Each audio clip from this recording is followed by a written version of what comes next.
Penyebaran COVID-19 yang makin cepat membuat pemerintah Kota Denpasar lebih memperketat pengawasan.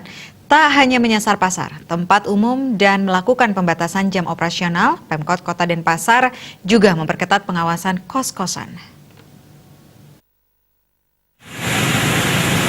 Juru bicara gugus tugas penanggulangan COVID-19 Pemkot Denpasar Dewa Gede Rai mengatakan, pemerintah sudah berupaya mengurangi pergerakan di berbagai sektor untuk antisipasi penyebaran COVID-19 yang terus mengalami peningkatan karena gencarnya dilakukan tes massal. Pihaknya minta pemilik kos-kosan ikut menjaga keamanan dan kenyamanan wilayah mereka masing-masing dan menunda menerima penghuni kos baru. Pihaknya menginginkan pihak lain dan instansi masing-masing kabupaten juga bisa mengawasi pergerakan warganya untuk tidak keluar rumah, termasuk keluar kabupaten, jika ada riwayat berpergian ke wilayah terjangkit. Kota Denpasar diperketat dengan pengawasan di masing-masing desa oleh Satgas Gotong Royong Penanggulangan COVID-19 untuk mengawasi pergerakan warga bukan asli Denpasar tinggal di wilayah masing-masing.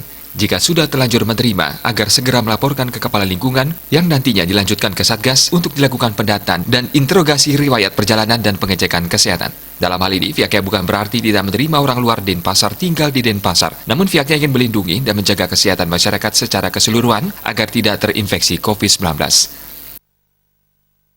Gerakan masyarakat dari luar Kota Denpasar ataupun luar Bali ini masih sangat tinggi. Oleh karena itulah keberadaan rumah kos atau penduduk non permanen ini tetap digencarkan oleh satuan tugas yang dari tingkat desa, kelurahan dan desa adat untuk dilakukan pemantauan secara ketat, sehingga kalau ditemukan ada yang baru datang dari luar daerah Denpasar ke luar Bali tentu dilakukan isolasi mandiri dan harus membawa surat rapid test hasil negatif.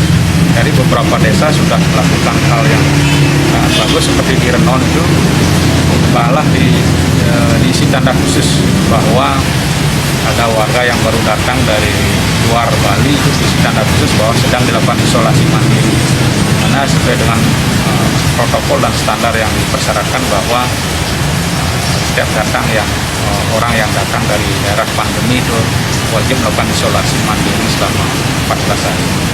Dengan semangat gotong royong dari seluruh pihak diharapkan penanganan penyebaran virus COVID-19 bisa segera diatasi sehingga keadaan bisa kembali normal. Ratna, Bali TV.